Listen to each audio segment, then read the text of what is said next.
Kisah di balik penyerahan kekuasaan Soekarno ke Soeharto yang mengakhiri masa Orde Lama. Pada tanggal 7 Februari 1967, Presiden Soekarno mengirimkan 2 surat kepada Soeharto. Salah satu surat tersebut berisi penawaran Soekarno untuk menyerahkan kekuasaan eksekutif kepada Soeharto. Syarat dari penyerahan itu adalah Soekarno tetap menjadi kepala negara yang berwenang menyatakan perang, serta mengangkat dan menerima duta besar.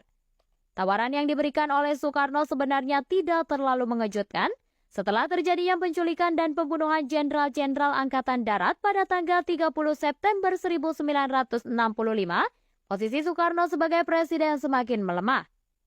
Pelaku utama dari penculikan dan pembunuhan tersebut adalah Letnan Kolonel Untung, seorang komandan dari Cakrabirawa, pasukan khusus pengawal presiden. Untung tidak memiliki niat untuk menggulingkan Presiden Soekarno, tetapi ia dituduh melakukan kudeta untuk kepentingan Partai Komunis Indonesia. 3 hari setelah peristiwa tersebut, Soekarno menunjuk Soeharto yang saat itu menjabat sebagai Panglima Komando Cadangan Strategis AD untuk mengembalikan keamanan dan ketertiban. Soeharto mengambil tindakan lanjutan dengan membentuk Komando Pemulihan dan Ketertiban pada tanggal 10 Oktober 1965.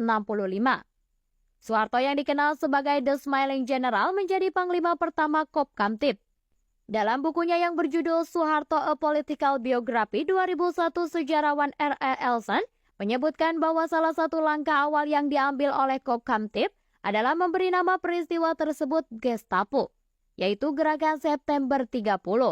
Menurut Elson, meskipun nama tersebut kurang sopan, namun sudah cukup untuk menggambarkan bahwa peristiwa tersebut merupakan suatu gerakan politik. Setelah itu, Untung dijatuhi hukuman mati. Sementara itu organisasinya dibubarkan dan anggota serta simpatisan PKI ditangkap. Beberapa di antaranya dieksekusi atau dihabisi nyawanya. Soeharto juga menghapuskan anggota PKI dari birokrasi kementerian dan lembaga pemerintah lainnya. Dengan tiadanya PKI, konstelasi politik di Indonesia berubah secara signifikan. Dalam bukunya The Rustle of Ghost Bung Karno in the New Order 1995, Karen Brooks menyatakan bahwa Soekarno bergantung pada 2 kekuatan politik utama, yaitu Angkatan Bersenjata Republik Indonesia dan PKI untuk menciptakan stabilitas dalam pemerintah demokrasi terpimpin yang dicanangkannya sejak tahun 1959. Menurut Brooks, setelah PKI dilenyapkan, Presiden Soekarno harus bersaing dengan kekuatan militer untuk memperebutkan kekuasaan.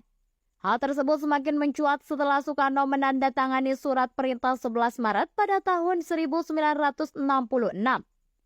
Surat perintah ini memberikan mandat kepada Soeharto untuk memastikan kelancaran pemerintahan dan menjaga keamanan presiden. Super Semar memiliki kekuatan hukum yang mengikat semua pihak. Bahkan Presiden Soekarno sendiri tidak dapat mencabutnya.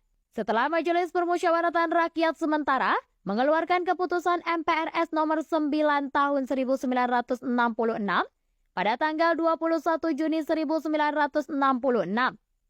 Pada hari tersebut, MPRS mencabut gelar presiden seumur hidup yang diberikan kepada Soekarno. Sementara itu, MPRS memberikan wewenang kepada Soeharto sebagai penerima Super Semar untuk membentuk kabinet pada tanggal 5 Juli 1966. Tidak dapat dihindari bahwa terjadi dualisme antara Soekarno dan Soeharto pada puncak kekuasaan. Soeharto berhasil memanfaatkan momentum sejak peristiwa Gestapo dengan menjadi Pangkopkamtib dan menerima mandat Super Semar. Di sisi lain, kelemahan kondisi ekonomi saat masa demokrasi terpimpin dan berbagai demonstrasi menentang Soekarno juga semakin memperburuk posisi politik presiden pertama tersebut. Sebulan sebelum Soekarno mengirim surat kepada Soeharto, ia juga mengirimkan surat kepada MPRS pada tanggal 10 Januari 1967.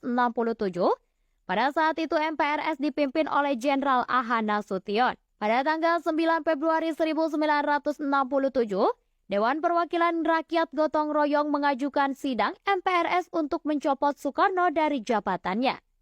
Kemudian pada tanggal 20 Februari 1967, Soeharto berusaha meyakinkan Soekarno untuk mendukungnya bahwa masa kekuasaan pimpinan besar revolusi telah berakhir.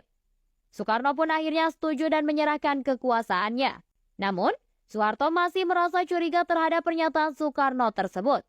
Hal ini terkait dengan surat yang dikirim oleh Soekarno pada tanggal 7 Februari 1967, di mana Soekarno menuliskan nama dan gelarnya secara lengkap.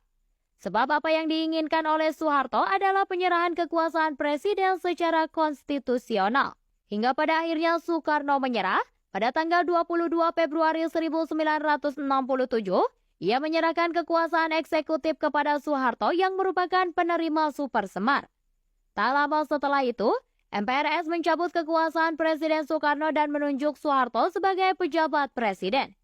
Keputusan ini diresmikan melalui TAP MPRS nomor 33 tahun 1967.